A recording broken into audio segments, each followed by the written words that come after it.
प्यारे बच्चों, इस समय ऑनलाइन क्लास में हम आप लोगों को अन्योक्ति मौक्ति कहानी पाठ पढ़ा रहे हैं। और अन्योक्ति मौक्ति कहानी के बारे में हमने आप लोगों से बताया था कि जब प्रस्तुत को कुछ कहने के लिए अप्रस्तुत को माध्यम बनाया जाता है तो वह अन्योक्ति कही जाती है। अर्थात जब कोई बात किसी अन्य पर रखकर किसी दूसरे से कही जाती है तो वह अन्योक्ति कहलाती है। तो पहला श्लोक तक हमने बच्चों आप लोगों को पढ़ाया था। अब दूसरा श्लोक देखिए। जल निधौ जननम धवलम वपुर्मुर रिपोरपि पाणितले स्थिति इति समस्त गुणान्वित संख भोह कुटिलता हृदया न निवारिता। इसका शब्द विभाग पहले देखिए बच्चों। जल निधौ जननम धवलम वपुः मुर रिपुः अपि पाणितले स्थितिः इति समस्त गुणान्वित संख भोः कुटिलता हृदया न निवारिता। अन्वय देखिए आप लोग। अन्वय बच्चों आप लोग अन्वय पेज नंबर 77 पर अपनी किताब में अन्वय देख सकते हैं। स्क्रीन पर भी देख सकते हैं। फिर से एक बार देखिए। अब इसका अन्वय देखिए। अभी तक हमने अच्छा शब्द विभाग एक बार फिर से देख लीजिए। शब्द विभाग देखिए। जल निधौ जननम धवलम वपुः मुर रिपोः अपि पाणितले स्थितिः इति समस्त गुणान्वित संख भोः कुटिलता हृदयात् न निवारिता। अब दूसरे श्लोक का अन्वय देखिए। जल निधौ तव जननम वपुः धवलम स्थितिः अपि मुर रिपोः पाणितले इति समस्त गुणान्वित संख तव हृदयात् कुटिलता न निवारिता। कह रहे हैं कि शंख के बारे में इसमें कहा गया है कि हे शंख जल निधौ तव जननम। जल निधौ माने समुद्र में तव माने तुम्हारा, जननम माने जन्म हुआ। समुद्र में तुम्हारा जन्म हुआ। और वपुः धवलम, वपुः माने शरीर तुम्हारी, धवल माने सफ़ेद रंग की है। शरीर जो तुम्हारी है वो सफ़ेद रंग की है। और स्थिति है आपी मूर रिपोह, जो तुम रहते हो तो मूर रिपोह, मूर के शत्रु यानी विष्णु भगवान के पाणितले माने तले स्थिति है। यानी विष्णु भगवान के हाथों में तुम्हारी स्थिति, यानी हाथों में रहते हो। ऐसा सब कुछ है तो समस्त गुणान्वित, ऐसे सब कुछ गुणों से युक्त हे शंख तव हृदयात् माने तुम्हारे हृदय से कुटिलता न निवारिता, तुमने अपने हृदय से कुटिलता को दूर नहीं किया। यानी तुमने अपने हृदय से टेढ़ेपन को या कुटिलता को तुमने दूर नहीं किया। एक बार फिर से देखिए। जल निधौ तव जननम, बाद में बताया जाएगा किसके लिए कहा जा रहा है। जल निधौ तव जननम, जल निधौ माने समुद्र में, तव माने तुम्हारा, जननम माने जन्म हुआ है। वपुः धवलम, शरीर जो है तुम्हारी वो सफ़ेद रंग की है। और मुर रिपोह पाणितले स्थिति है आपी, मुर रिपोह, मुर नाम के राक्षस के शत्रु यानी भगवान विष्णु के पाणितले स्थिति है आपी, हाथों में तुम्हारी स्थिति है, यानी हाथों में रहते हो।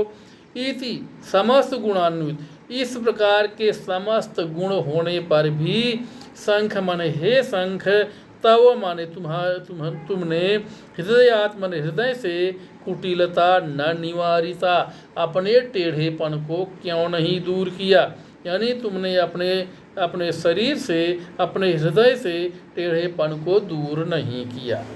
अब अन्योक्ति पक्ष में देखिए बच्चों, इसको अन्योक्ति पक्ष में कवि कह रहा है कि हे मनुष्य, जैसे उसमें कह रहा है हे शंख, इसमें कह रहा है हे मनुष्य, तव तुम्हारा जन्म, तव जन्म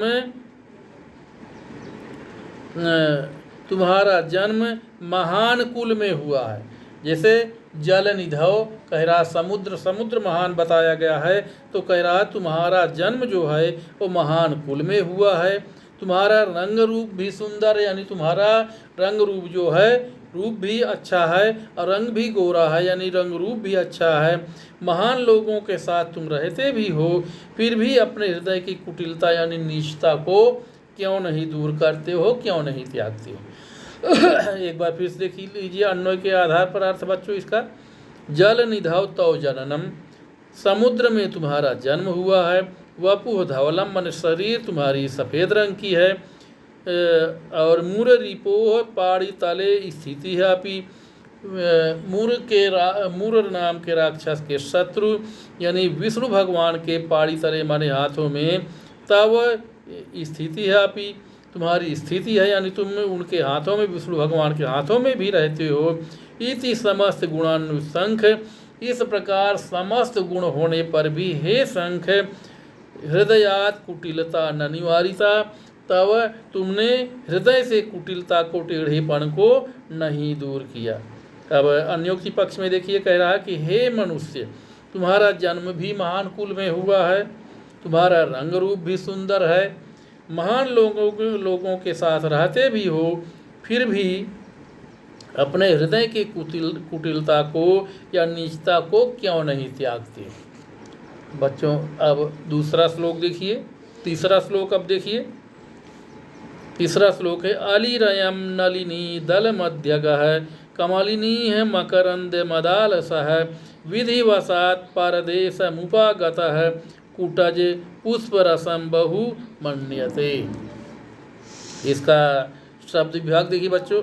अली है अयम, नलिनी दल मध्यगः कमलिनी है मकरंद मद आलसः विधिवशात् परदेशम उपागतः कुटज पुष्परसम बहु मन्यते। अब इसका अन्वय देखिए बच्चों। अन्वय देखिए तीसरे श्लोक का, ये पेज नंबर 77 पर देखिए। अयम नलिनी दल मध्यगः कमलिनी मकरंद मदालसः अलिह विधिवशात् परदेशमुपागतः कुटज पुष्परसम बहु मन्यते। देखिए कह रहा अयम नलिनी, ये जो भांवरे के बारे में कह रहा है कि ये भांवरा, अयम मन ये भांवरा, नलिनी दल मध्यगः, नलिनी मने कमलिनी दल के, कमलिनी के दल के, नलिनी दल मने कमलिनी के दल के बीच में, मध्यगः माने बीच में निवास करता है। ये भांवरा जो है, अयम मन ये भांवरा जो है, नलिनी दल मध्यगः, कमलिनी के दल के बीच में निवास करता है। और कमलिनी मकरंद मदालसः, और उसके उस कमलिनी के मकरंद की सुगंध से, मकरंद माने उसकी सुगंध से, सुगंध के मद से अलसाया रहता है। मद आलसः यानी कमलिनी के मकरंद से यानी सुगंध से, सुगंध के मद से अलसाया रहता है। और फिर कह रहा है अली मन ये भांवरा, भांवरे के बारे में कह रहा है कि अयम अली मन ये भांवरा नलिनी दल मध्यगः, कमलिनी दल के बीच में निवास करता है, यानी बीच में रहता है, निवास करता है।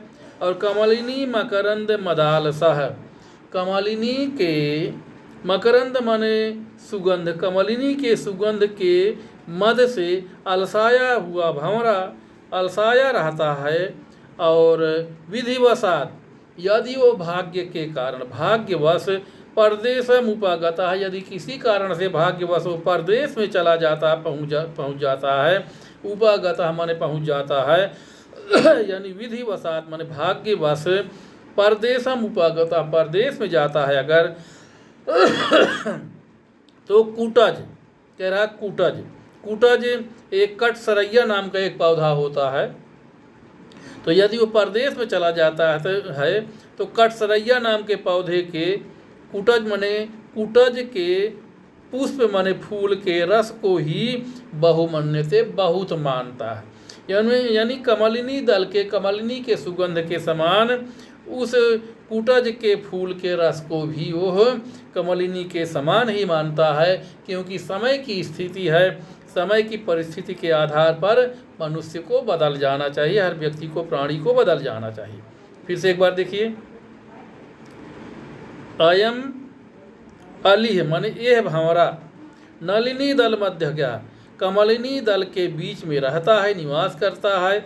कमलिनी मकरंद मदालसः, कमलिनी की सुगंध के मद से आलसा माने अलसाया रहता है।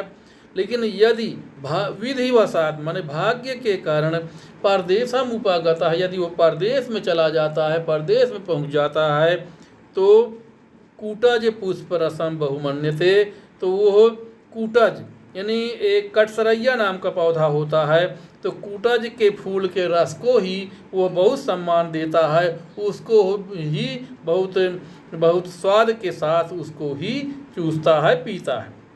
अब बच्चों इसका अन्योक्ति पक्ष में देखिए, अन्योक्ति पक्ष में कह रहा है कि हमेशा उत्तम वस्तुओं का उपभोग करने वाले व्यक्ति, हमेशा उत्तम वस्तुओं का उपभोग करने वाले व्यक्ति को भी परिस्थिति के अनुसार विदेश में रहने पर जैसी भी सुविधा प्राप्त हो, तो बुद्धिमानी इसी में है कि उसे उसी से संतुष्ट कर लेना चाहिए। यानी जैसे कहा गया कि जैसा देश वैसा भेष, तो उसी प्रकार से उस व्यक्ति को भी करना चाहिए। एक बार फिर से इसको देख लीजिए, कह रहे हैं कि हमेशा उत्तम वस्तुओं का उपभोग करने वाला व्यक्ति को यदि परिस्थिति के अनुसार कहीं परदेश में, विदेश में रहना पड़ जाए अगर, और उसमें परदेश में रहने पर भी जैसी भी सुविधा उसे वहाँ पर मिले, ये नहीं कि पहले अपने देश में रहता था, अपने घर में रहता था तो बहुत अनेक प्रकार की सुविधाएं मिलती थीं, तो वो विदेश में न रह पाए, तो ऐसी बात नहीं करनी चाहिए। विदेश में रहने पर भी जैसी भी सुविधा प्राप्त हो, तो बुद्धिमानी इसी में होती है कि वो उसी से ही संतुष्ट हो जाए। ठीक उसी प्रकार से, जिस प्रकार से एक भंवरा जब कमलिनी दल का रस चूसता है, लेकिन भाग्यवश यदि परदेश में वो चला जाता है, तो वहाँ पर वो कटसरैया के कूटज के फूल के रस को ही बहुत मानता है। इस प्रकार से उस व्यक्ति को भी उसी हिसाब से संतुष्ट हो जाना चाहिए, ज़्यादा इच्छाएं नहीं करनी चाहिए। तो बच्चों आज के लिए इतना ही, इसके बाद आगे का पाठ फिर कल पढ़ाएंगे। धन्यवाद।